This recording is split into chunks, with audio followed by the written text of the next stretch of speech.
Next up, TV Industry Transformed, moderated by Jenny Maas, Senior Business Writer, TV and Video Games, Variety. Hello, everyone. Welcome back. So now we're going to start our TV Industry Transformed panel, and it is a big one. So I'm going to go through and introduce, and then we'll get started. We have Julian Franco, President, Operations and Strategy, Fox Entertainment. Wave, Julian. Amy Reinhard, President, Advertising, Netflix. Lisa Siskind Bilgrei, Global Head of GTM and Content Programming, Google TV. Evan Adlman, Executive Vice President, Commercial Sales and Revenue Operations at AMC Networks. Sean Booker, Head of Media and Entertainment Sales, Vizio. And Gina Reduto, EVP of Strategy, Advertising, and Partnerships at NBCUniversal. Thank you all for joining us. I'm going to start off with if each one of you can just talk us through how you're approaching leading advertising business growth across your companies. Yeah, I think, the way that we're thinking about it is sort of how do we lean into where consumers are going and how do we sort of democratize access to our content across the platforms and the places where consumers are consuming, because ultimately that's what delivers for advertisers, right? So if we think about cross-platform as an opportunity and really sort of leaning into and leading that, that's what's an advantage for advertisers, right? That's what gives them incredible scale. And it's really about, if you think through linear and sort of the scaled emotional engagement paired with the precision innovation available in streaming, that's what delivers impact. But what we're trying to do now is make it easy for clients to buy and really make it easy for clients to measure. Because ultimately, if the clients can't measure it, then it really doesn't matter, right? Yeah, so we're just about 3 years into our advertising journey, obviously a little bit of a late mover in the space. But we are really focused on, now that we just launched our Netflix ad suite over the summer, we are really focused on that intersection of really fantastic content that we know is very engaging, that our audiences are very attentive to, which we believe delivers results for advertisers. That intersection with technology, right? And being able to launch our own ad tech server, now really leaning in on the innovation aspect. So we're really excited later this fall to release some of our modular architecture around our ads, and we believe that that's going to unleash kind of the next phase of innovation for us, and we're really just focused on continuing to build off of that and build our story with advertisers.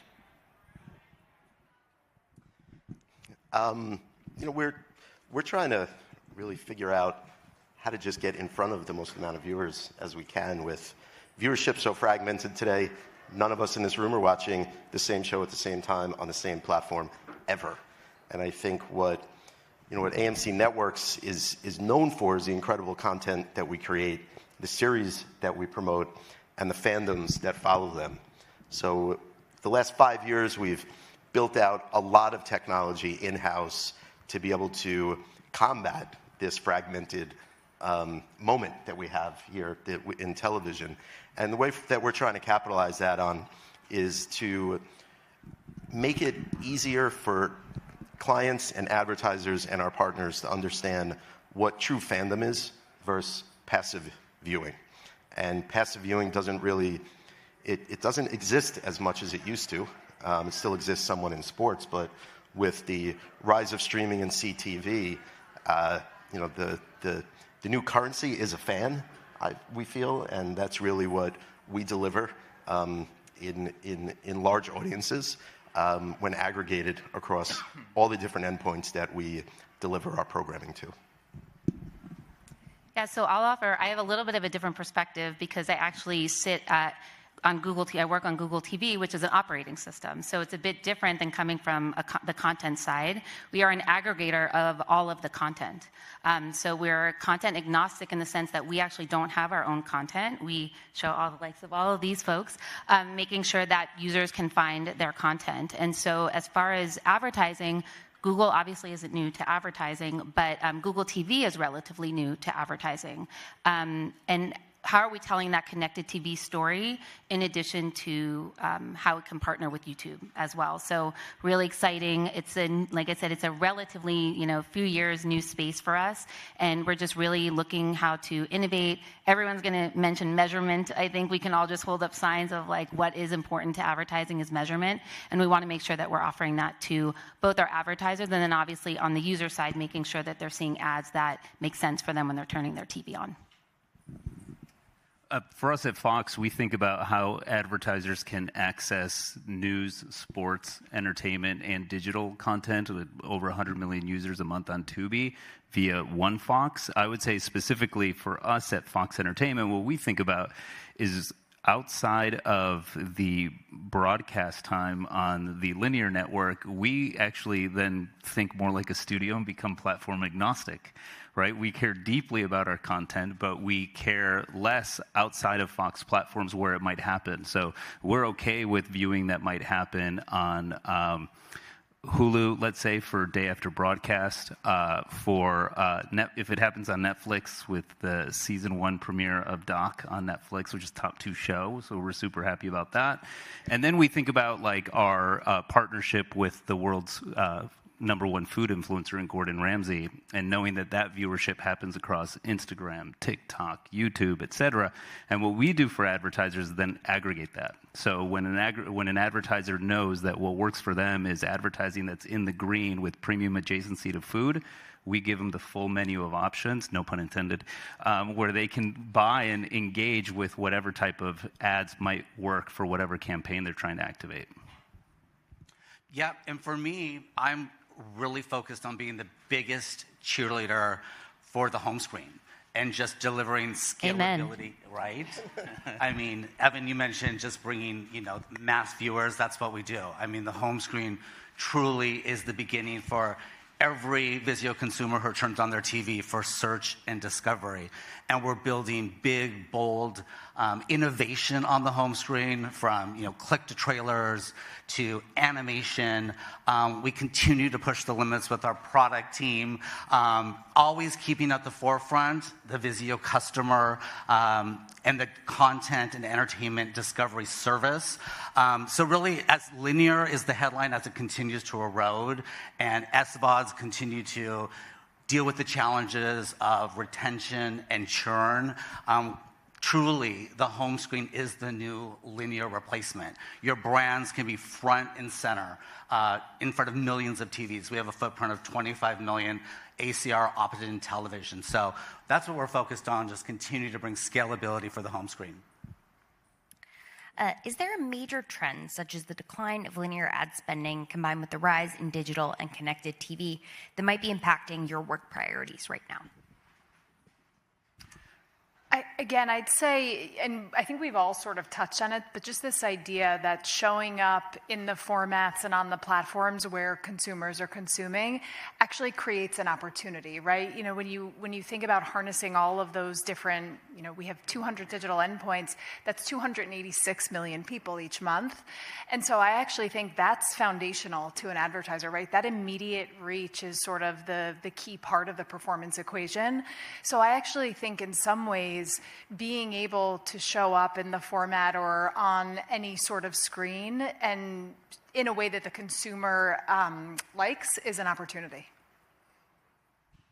I would say yes, it's the same way we think about it, because while there has been a decline in the way that you talked about it, where we're not all watching the same thing the way that folks might have been 10, 15, 20, or 40 years ago. I'm listening to an audiobook right now where at one point there was 120 million people all tuned into a Norman Lear show at the same time and the same night, and that's crazy, right? Like, so we don't even have that many people on a singular platform, or probably even a half a dozen or a dozen at any one time. So what you end up thinking about, and what we think about, is just in aggregate, where do they view it, and the total time spent with our brands and franchises and pieces of IP is a lot more than they would have spent with our brands and franchises 10 years ago had they just consistently watched that show every single week, every single Tuesday night at 8 p.m. or whatever it might have been. And ultimately, that creates a ton of opportunity, because what it is advertisers approach everybody a bit differently in the market. Some folks sell audience and a bunch of data that enriches that audience and that profile, and then others like us that are leaned into content sell premium adjacency to big brands and franchises at AMC, or big storytellers, big IP, big creators at a place like Fox or at NBC, and it's very different. I think it's a good thing. I do. I think with all of the content that's out there, whether it was premiered yesterday or it was released a year ago, or it was a franchise that was released 15 years ago, anytime somebody sits down, searches for something, and presses play, that's a premiere to them, and that's their first interaction with that program. And I think when, at AMC and really many of the content owners on stage here, when you combine the amount of premieres that are happening every day of every week of every month, you have those large audiences that are aggregating and watching incredibly engaging premium content. I think we all who make the shows still try to thrive for that water cooler talk, right? But I don't know. I think we'll never all be watching the same thing at the same time again, outside of major moments in consumer moments. What do you think brands want to get out of media advertising now, and how might that measure of success be evolving? Measurement. Measurement. I mean, measurement. I think that is just so key. I mean, any advertiser that comes to us, the first question is how can they measure their media, make sure that it's working for them and they're getting the return on investment that they're looking for. The other big piece too, I would say, is customization. So we see a lot of that. Obviously, there are certain units. We talked about like the homepage and the home screen that advertisers continue to come back to, but what we're seeing also is a lot of advertisers wanting to do something custom, and how do they wrap the content that's on the screen to reach their users, but also ask for measurement on top of that. So I think that's just going to be a key piece that we're always going to have to be able to offer. I think, but yes, and if it leads to their business outcomes is always important. I think for us on the content side, it becomes a matter of why brands advertise in media and in entertainment to begin with. And ultimately, what we believe is that what brands crave outside of measurement and proof and ROI that it's leading to their business outcomes is they want the emotive response that our stories and stories create in the audience to be projected onto their brands. That's why they pick content that's in the green for them. That's why they stay away from certain types of content. They know that, as an example, on broadcast, it's broad, it's 4-quadrant, it's the family, we're keeping the family together, it's more than 1 or 2 sets of eyeballs in the household, and it's a certain emotion that certain types of shows generate in that household, and when that brand comes on, they hope that that emotion is then projected onto their brand, and that's what we try to do. And I also think brands are looking for partners to deliver their audience at the right time, at the right moment, in the right environment. They're very much focused on our platform because obviously with the owner of the hardware, software, and the data, we know devices that really resonate to, let's say, comedy creative. So they're really pushing the boundaries towards advanced measurement with us and advanced sort of technology and dynamic creative optimizations, those things where if we know that device 1, 2, 3, 4 really resonates to comedy creative and is going to deliver meaningful business metrics like longer session duration, acquisitions, they'll subscribe to a promo offer. Let's make sure that we're dynamically serving that subset of devices, creative that resonates with them, and will achieve those outcomes. So we're constantly getting pushed to tap into what we know as the owner of the hardware. Go ahead. I think the other thing, the same way consumers have more choice, advertisers have more choice in terms of the platforms, the channels, the formats. And I think one of the challenges that they're trying to solve for is understanding how each tactic contributed to their overall investment, right? And sort of related to that is how do you balance sort of like short-term returns with long-term brand growth? And I think that's where incrementality comes in, and we're talking to brands about that a lot because ROAS is important, but it doesn't necessarily tell you who wouldn't have bought if it weren't for the media, right? There's those that were in market anyway and going to convert, but were you effective at actually driving incremental sales, creating awareness with those who maybe weren't in market yet? And so incrementality is like a big topic for us now. Yeah, I think, obviously advertisers are interested in outcomes. And so those outcomes can be across a wide spectrum of, ways that we're measuring that. For us, we feel like we have a lot of discussions around brands want to obviously be really close to the content. So whether that's our live events that are driving these zeitgeist moments, we see a lot of interest in that. We obviously see a lot of interest in the personalization and the data that we have in terms of the discovery and serving up consumers the content that they want to watch. So for us, we're really trying to marry that intersection between fantastic content, really great analytics and data to serve ultimately whatever outcome we want to match and meet them kind of where they're at and what they're interested in. We've talked about this a little bit already, but it bears repeating that brands have tremendous choice of where to buy across a multitude of business models. There's ad-supported, video on demand, free ad-supported, live events, sports, and more. How are you guiding clients on where to make the best decisions within what you all have to offer? I would say... Go ahead. For us, again, coming from the perspective from a platform standpoint, a lot of it is just educating advertisers that how they can buy on Google TV and why they should be buying on Google TV. So, and then it's a part of their connected TV story and making sure that we're providing that for them. So I think, like to your point, they have a lot of choice. Again, because we're newer to the field in that sense, we're just really making sure that we're educating advertisers and brands so they understand how they can buy connected TV at Google and on Google TV. And then I kind of mentioned also from a YouTube perspective too, the Better Together story. And that's kind of the narrative that we have when we're going out and talking to advertisers. Yeah, I was going to say pretty much the same thing, but educating from, not to beat a dead horse, but from data and measurement. I love the Better Together story. That's something I continually evangelize. I started this off with, I'm a huge cheerleader for the home screen. I love it, that big, bold, innovative first impression unit. But there is a story when you combine it with video. There's nothing more powerful than the storytelling of a 15 or to 30-second brand messaging. There's only so much that a banner unit can do. Obviously, it's great for direct response, drive them into app, drive them into click to trailer. But when you have the storytelling of a 30-second spot combined with that powerful home screen, we see 2 times lift when we're talking about any KPI, whether that's an app acquisition, whether that's our own sort of box office attribution report. We know that the Better Together story really packs a 1-2 punch. What innovations in media advertising are most exciting to you and your teams? How might AI help brands reach desired audiences more successfully and efficiently?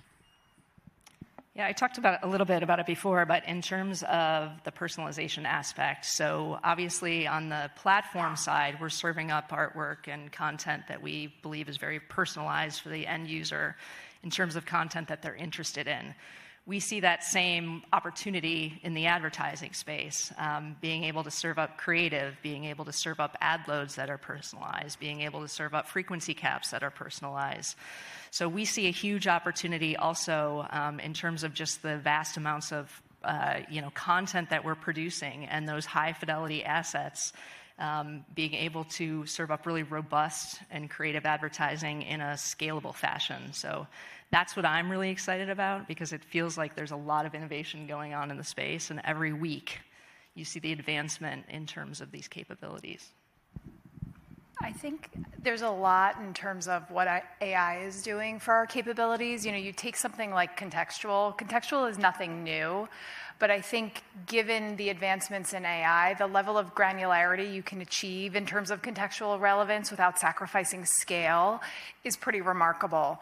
Or then there's new things that we're doing, and if you think about NBC's content, we have things like the Olympics, the Super Bowl, really getting further upstream using AI, and so doing things like scanning tens of thousands of creative to understand how the presence or absence of certain elements in a creative creative correlate to certain KPIs? So does a logo drive search, or does this placement of this athlete better help with brand awareness? And I think having that capability helps us give advertisers insight into how their campaign is going to do, even before it launches, right? So I just think there's a lot of innovation, both once the campaign is running and optimizing, but also being able to get further upstream and sort of maximize the ROI on the investment in the creative for the advertiser. Yeah, I'll just add too. So we just launched actually Gemini on TV this week, actually, with TCL, one of the OEMs that we work closely with. And so we believe, obviously, Gemini is very important to Google and what we're trying to do. And how do you bring that to the users? We think, the TV is the heart of the home. And so combined together with surfacing content and what are people using the TV for, and then obviously making sure that the advertising is there as well, is just the trifecta that is really important for us. I think the ability to now insert an ad into an already pre-produced piece of content dynamically based on what you know about either the device that it's being watched on, some of the third-party data about who that viewer may be. I think that's really interesting. I think the other thing for us that has really been cool to build out is the ability to use all of these different data sources that an advertiser is building into a single segment for targeting, and then optimize the delivery of that campaign in real time based on their outcome. It sounds rudimentary. It's kind of what we did way back in digital, where you'd follow that simple click-through rate, and that's how you'd optimize. But I feel like as an industry, we've gotten so complicated in how to do something like that. If you pull it back and you just look at what are you using the data for, let's go back to that same data set and see if it's changed based on a campaign that's ran. And those products are out there to do that. We're seeing enormous change throughout the industry. I wonder if there's any ways that you see there being opportunities in the disruption and the transformation for advertising. I mean, we're experiencing it right now, just being acquired by Walmart. So we think there's huge opportunities to shake up the CTV direct-to-device space. I mean, just can speak to things that have been in the trades where, we'll become a private label brand for Walmart. So that will mean, not just marketing in store in the electronics section, but on end aisles throughout the store. The ability to competitively price to ensure that our TVs are truly the everyday low price. We've also put out that, starting in this fall, we'll start to have the Vizio operating system in the on televisions, which is the #1 selling TV at Walmart. It's their house brand. So I think there's going to be huge disruption just in that the scalability of direct-to-device. We're really excited about that. I mean, beyond that, the ability to take Walmart shopper data onto the television. Who knew that Wicked had over 400 themed IP merchandise last year within 3,000 plus stores? The ability to take those audiences now and then target them on the home screen with in theaters coming XYZ date. I think it's Thanksgiving week, Black Friday weekend, something like that. But yeah, it can it'll be Black Friday. It's super powerful. So truly, like, the sky's the limit with Walmart. So there's massive disruption that's on its way. They sell more TVs than anybody else, so they're just getting started. Mr. Bentonville right here. He's scooping me on everything Bentonville. It's going to be fun to watch these guys. I think, another thing, and I'm going to say it again, is measurement. But I do think there's finally opportunity to better evidence sort of everything we've collectively known about premium video, which is that it's performant, right? And that advertisers have an opportunity to finally see that in more real time. We're actually building what we're calling Performance Insights Hub, which is actually meant to bring in first and third-party data to be able to give advertisers insights in real time, advertisers of all sizes, full funnel impact, because I think a big challenge with premium video historically was that it was all post-campaign measurement, right? And in a world where marketers are being tasked with doing more with less, reacting in real time, the need for results, in flight or immediately is becoming more critical. And so I think that is like a huge opportunity for all of us sort of in the premium video space. I think disruption. go ahead. I was saying, I feel like disruption is probably some similar things and also different answers for each of us on the stage. I think one part of our business that would be disruptive is if we just broke away and broke the ceilings and all the walls down and all the silos between what is an SVOD and AVOD, a fast, linear CTV, and just got the advertiser, the client, as educated as possible to challenge them to change the habits that they've become so used to in transacting across any one of our businesses, to make sure that they're doing it the way that the viewer is watching TV. And I think that's Google TV. Google TV, yeah. That's what we do. Netflix, It's or interesting. Vizio. So or Vizio too.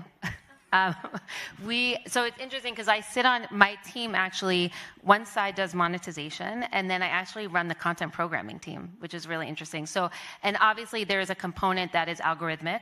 We're Google, right? So we have that component, but I actually have a team that does human curation, and so they're looking at the zeitgeist. They're looking, obviously, and with all the disruption that's happening, they're really making sure that we are serving the right content to the right user, and also just showcasing new content that users may not even know about that they're talking about in water cooler, right?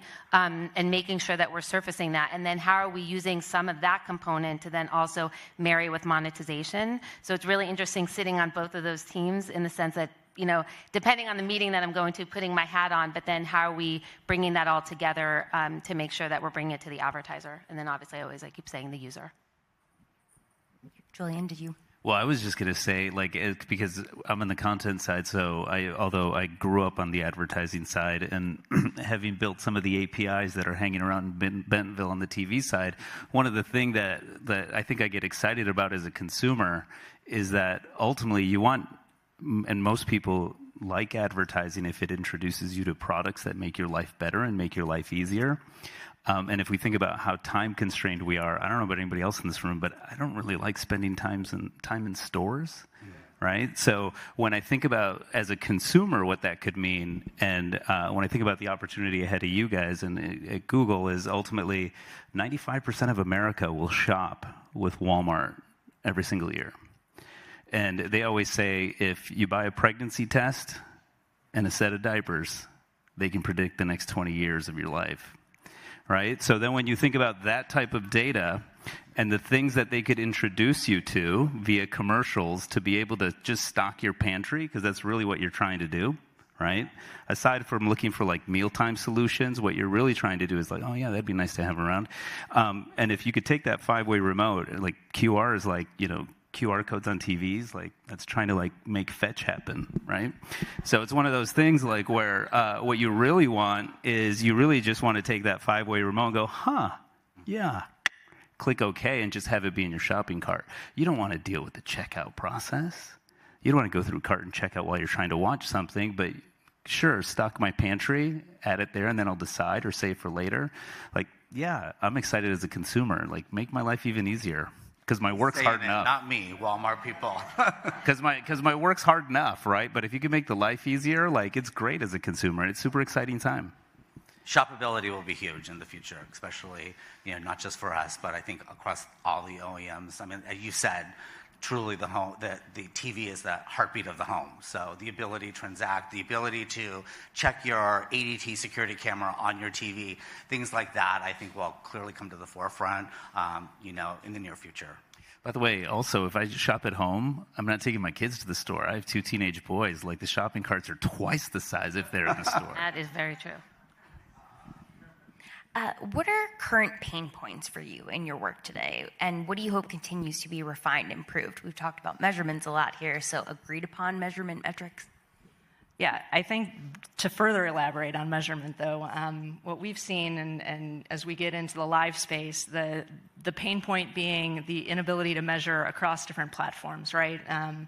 I think, which is really, when you think about all of the opportunities and thinking about we're such at a early stage of development, and there's so many opportunities to come, that not knowing how the viewership lines up between all these new and emerging platforms and ways of watching, I think there's still a lot of work to do there, and I would say that's absolutely, I agree with Gina, it's the most difficult pain point for us, for sure.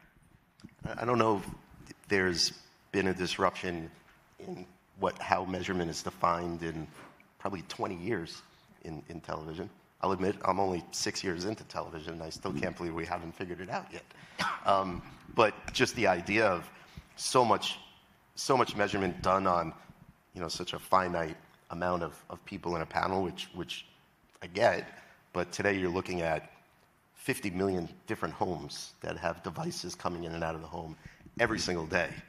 Whether you're buying a new phone, whether you're resetting your television because the power went out, like all of this contributes to what we're trying to figure out. And I just wish there was more of a baseline that we could all come together as an industry to begin with, right? Like here's the new baseline of measurement, and let's start transacting on that, and then understanding that it's never going to be perfect until it may not.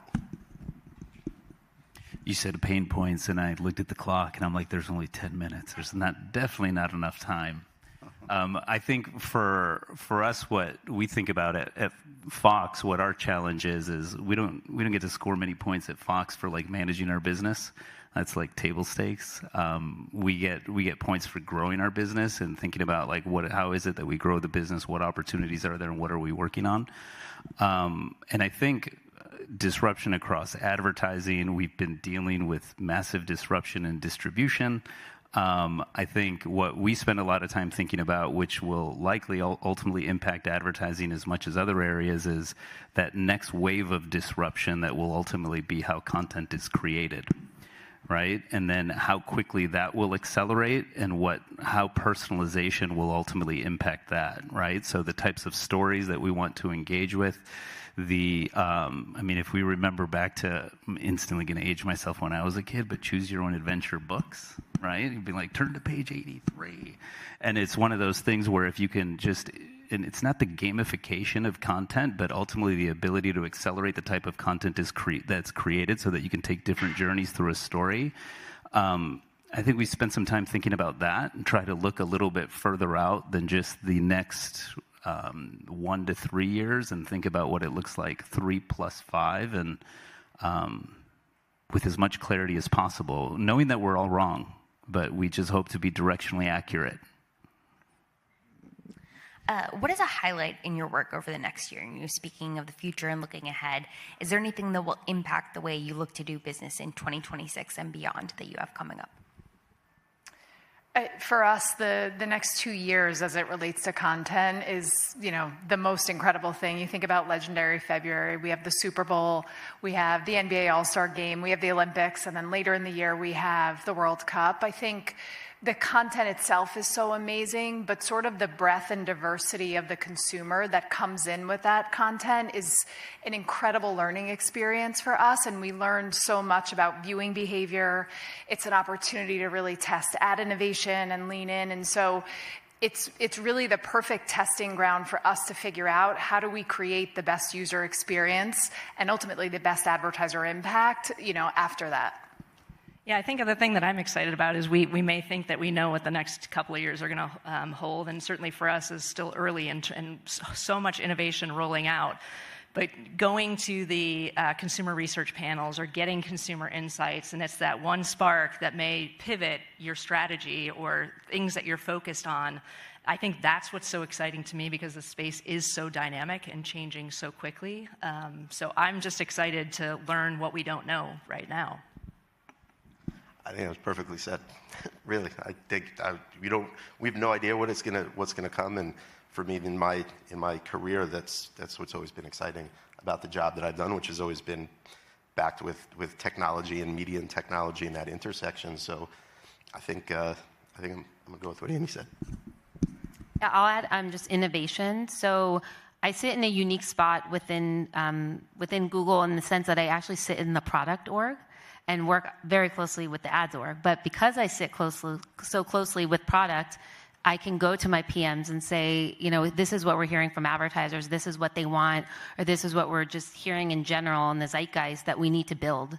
And they go and they build it for us, right? I go and I talk to the PMs and to the engineers, and we build prototypes and things like that. So for me, that's just really exciting that I have access to that on a regular basis, and that we're continuing to build and innovate.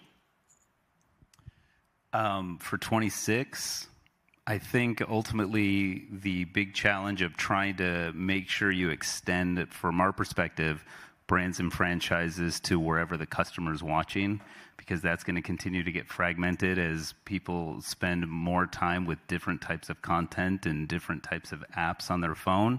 So we think about how do those brands and franchises come to life, ideally in a way that we meet at the intersection of monetization and audience, which is also a challenge. And I think for 26, from an events perspective, at Fox, we'll be celebrating the 250th birthday of this fine country. Right, so the 250 America for us, and then we think about the World Cup next summer. So it'll be fun. Yeah, I'm really excited, and a highlight for me is sort of the merging of our hardware with brand marketers. I mean, we did something really cool last year with Warner Brothers for Beetlejuice, where we asked Vizio customers to use our enhanced voice activation on our remotes. And when you spoke Beetlejuice in the remote, a collection page popped up on the television, just automatically opened with trailers and sort of themed carousels. Really dynamic, really fun, really whimsical, all the things I love to get behind. Things like our Mic Me, which is our soundbar, where it's very Apple-esque in its product development, got all the bells and whistles with lights, shows, and you literally can just stick it under your TV and you can karaoke away. I hate karaoke. You won't find that machine in my house, but apparently people love karaoke. But K-pop demon hunters, I mean, come on. Karaoke parties all day long where literally the soundbar like connects to apps on the television. You can just karaoke to your heart's desire. So I'm really excited about that sort of emergence of the hardware and incorporating brands into it. For the Beetlejuice one, what happened if you said it a third time? You gotta find out for part 3. You just had to do it twice. You gotta wait for the third movie. That's the big reveal. I know this one's going to be a tough one to end on because we've talked about how much it's hard to predict, but is there anything that you really think brands will be expecting out of media advertising within the next years or two that you're working on?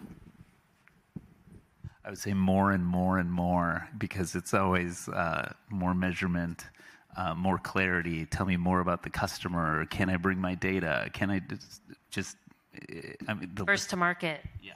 Quicker, faster, needed now, immediate. I need to optimize in real time, all that stuff. So just more. Main thing, the main takeaway is brands are going to We're going to be very busy. Well, thank you all so much for your time today. I so appreciate it. Thanks for having us. Thank you.